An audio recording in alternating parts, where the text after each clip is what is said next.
السلام علیکم ورحمۃ اللہ وبرکاتہ۔ معزز سامعین و ناظرین کرام، آج میں آپ حضرات کی پیش خدمت ایک انتہائی قیمتی اور علم سے معمور علمی نکات بیان کرنے جا رہا ہوں۔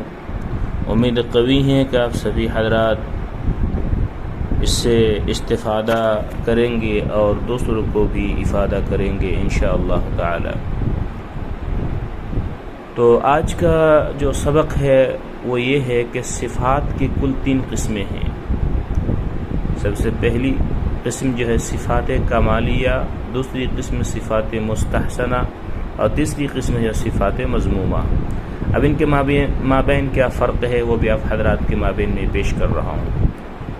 فرماتے ہیں کہ ان تینوں کے درمیان فرق اس طور پر ہے کہ صفات کمالیہ اسے کہا جاتا ہے اور وہ صفات ہیں کہ جس میں کوئی بھی نقص نہ ہو، یعنی مکمل طور پر اس کے اندر کامل طور پر صفات موجود ہو، کسی بھی طرح کے نقص نہ ہو، تو اسے کہا جاتا ہے صفات کمالیہ، بلکہ کمالیت کے اعلیٰ درجہ کے ہو۔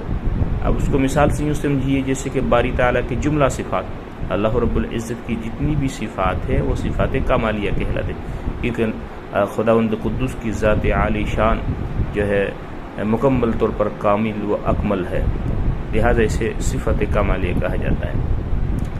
دوسری قسم جو ہے مستحسنہ ہے۔ صفت مستحسنہ وہ ہے کہ جس میں خوبی کے ساتھ ساتھ کچھ نقص بھی باقی ہو، خوبی کے ساتھ ساتھ کچھ نقص بھی باقی ہو۔ مثال کے طور پر انسانوں کے اندر بہت سارے صفات ہوتے ہیں، بہت سارے اچھی خوبیاں ہوتے ہیں، لیکن ساتھ میں کچھ نقص بھی ہوتے ہیں۔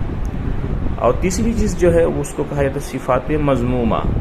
صفات مذمومہ وہ ہے جس میں نقص ہی نقص ہو، ظاہر سی بات ہے اس کے اندر مکمل طور پر مذموم ہو، یعنی نقص ہی نقص ہو، اسے کہا جاتا ہے صفات مذمومہ، یعنی اس کے اندر کوئی کمال کی بات ہو ہی نہ ہو۔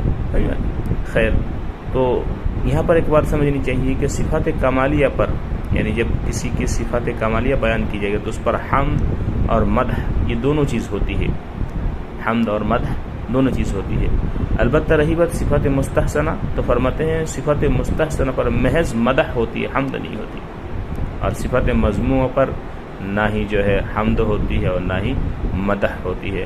لہٰذا امید قوی ہے کہ آپ سبھی حضرات ان تینوں صفات کے سلسلے میں بالتفصیل معلومات حاصل کر لیے ہیں۔ والسلام علیکم ورحمۃ اللہ۔